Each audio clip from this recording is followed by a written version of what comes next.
In 1793, a 24-year-old artillery officer from a minor Corsican family sat in a tent outside the city of Toulon, broke, unknown, and ignored by the generals around him.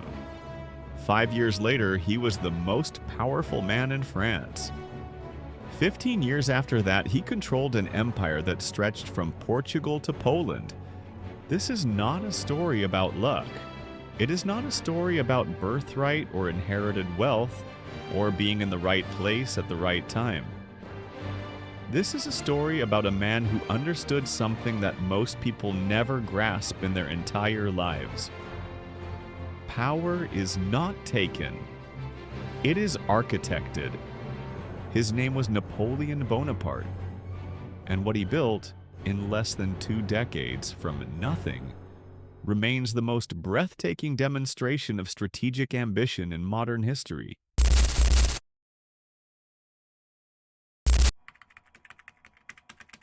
Napoleon Bonaparte is born on an island that had been transferred from Genoa to France just 1 year before his birth. He is the second of 8 children in a minor noble family with limited means. His father, Carlo, is a lawyer who manages to secure a scholarship for his son to study at a French military academy.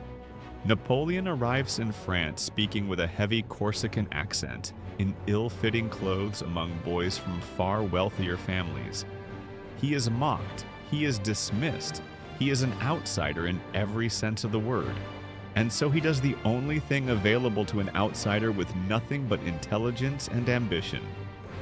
He studies obsessively. While his classmates socialize, Napoleon devours books on military history, mathematics, geography, and political philosophy. He reads Caesar. He reads Frederick the Great. He reads Plutarch. He is not studying to pass examinations. He is building a mental library of power that he will spend the rest of his life drawing from.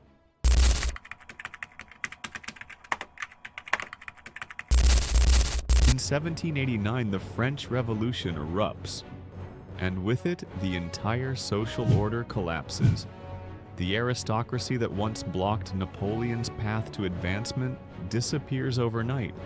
The revolution creates a vacuum of power, and vacuums are the natural habitat of prepared minds.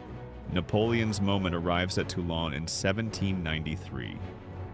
The city is occupied by British forces, and French commanders are unable to retake it. A young, unknown artillery officer steps forward with a plan. Not a suggestion. A complete, detailed, strategic plan.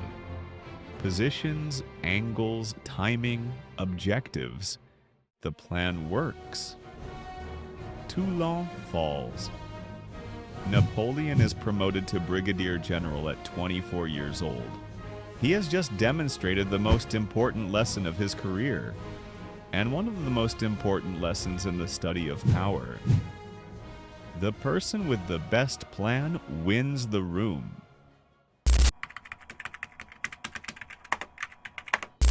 Napoleon is given command of the Army of Italy, a demoralized, underfed, undersupplied force that hadn't won a significant battle in months.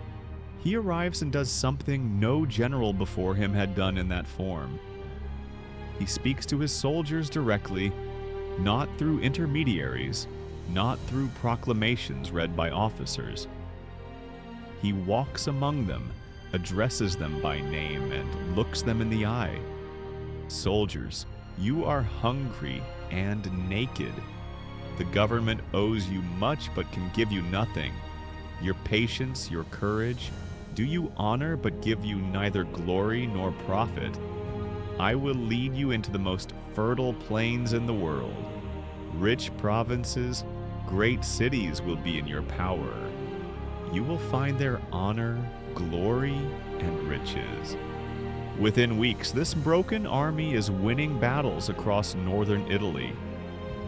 Within months, Napoleon has delivered victories that force Austria, the dominant power in Europe, to negotiate peace.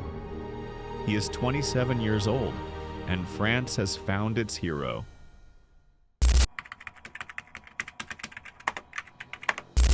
What Napoleon does next separates him from every other military genius of his era.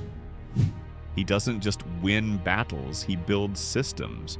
He creates the Napoleonic Code, a legal system that replaced the chaotic tangle of feudal laws across France with a unified, rational framework. Property rights, civil equality, freedom of religion. The code becomes the foundation of legal systems in over 40 countries, many of which still operate under its influence today. He creates the Légion d'honneur, the Legion of Honor, a merit-based system of recognition that rewards achievement regardless of birth. In a society that had just overthrown its aristocracy, this is revolutionary. For the first time, a soldier from a peasant family could receive the same recognition as a nobleman. He rebuilds France's educational system, its banking infrastructure, its roads. He is not governing France, he is engineering it. But Napoleon understands something else. Something that many powerful people overlook entirely. Perception is architecture. He employs artists, writers, and journalists, not as decorators, but as strategic instruments. Every painting commissioned of Napoleon has a purpose. Jacques-Louis David's famous painting of Napoleon crossing the Alps, heroic, composed, commanding, was painted 2 years after the actual crossing, which Napoleon made on a mule in poor weather, not a rearing white horse. Napoleon controls newspapers, censors opposition, and, most brilliantly, frames every victory as a collective French achievement and every defeat as the fault of circumstance or subordinates. He never loses a battle in the official narrative. He only encounters unfavorable conditions. He understands that the story of power is as important as the exercise of power. But every architecture has a flaw. And Napoleon's flaw was the same as his greatest strength: his absolute belief in his own judgment. He invades Russia in 1812 with 600,000 men. He expects the Russians to fight conventional battles on open terrain. They don't. They retreat, burning their own land behind them, denying Napoleon the decisive confrontation he needs. The French army, stretched across thousands of miles of frozen steppe, disintegrates. Of the 600,000 men who crossed into Russia, fewer than 100,000 return. Napoleon never fully recovers. Exiled twice, first to Elba, then to the remote island of St. Helena, he dies in 1821 at 51 years old. Whether from cancer or poison remains debated by historians to this day, but what he left behind outlasted him by centuries. Now we extract, because Napoleon's life was not just history, it was a masterclass. Here are the principles that transformed an obscure Corsican outsider into the architect of a continental empire. Principle 1. Preparation is the great equalizer. Napoleon arrived at every inflection point in his career more prepared than anyone else in the room. At Toulon, he had studied artillery positioning so thoroughly that his plan was simply better than anything his superiors could produce. The lesson: you do not need connections, capital, or credentials to outcompete people who have all three. You need to be more prepared. Preparation is the one resource that is equally available to everyone, and almost universally underutilized. Principle 2. Speak directly to the people who execute. Napoleon's genius in Italy was not tactical, it was motivational. He understood that armies are made of human beings, and human beings need a reason to risk their lives.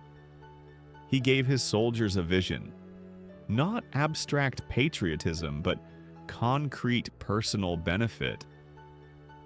The lesson: the most powerful leaders in any domain speak directly to the people doing the work. They don't delegate inspiration. They deliver it personally, specifically, and with a clear answer to the fundamental question every person is asking: what is in this for me? Principle 3. Win the battle, then build the institution. Napoleon's military victories would have been footnotes in history if he had not immediately converted them into institutional power. The code, the legion, the banks, the roads. He understood that winning a moment means nothing without building a structure that extends beyond it. The lesson: every success you achieve is an opportunity to build something permanent. A project that goes well is a chance to establish a process.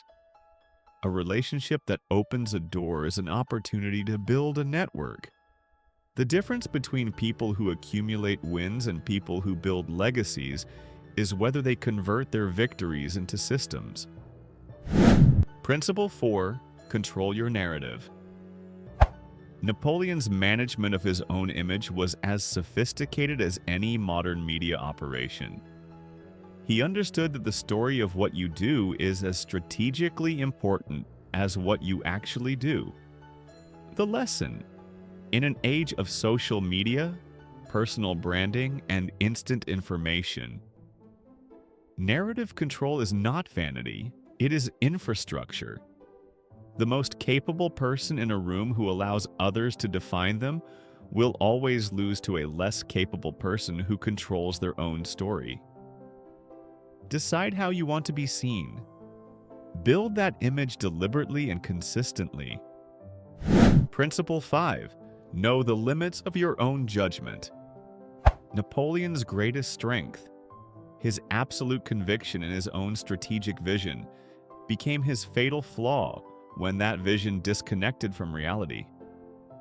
Russia was not Italy. The steppe was not the Alps. His certainty closed his ears to the warnings around him. The lesson: the same confidence that makes exceptional people exceptional can become the blind spot that destroys them. The most dangerous moment in any trajectory of success is when past victories make you stop listening. Build deliberate mechanisms for receiving honest feedback. Surround yourself with people who will tell you when you are wrong, and listen to them.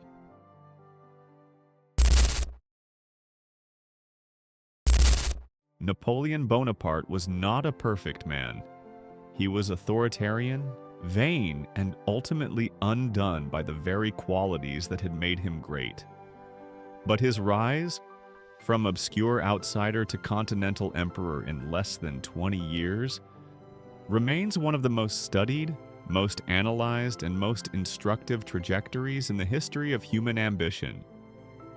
The principles he used are not reserved for emperors. They are available to anyone willing to prepare more deeply, communicate more directly, build more intentionally, and think more strategically about the story they are telling the world. The question is not whether you have the resources Napoleon lacked at 24. The question is whether you are building the way he did.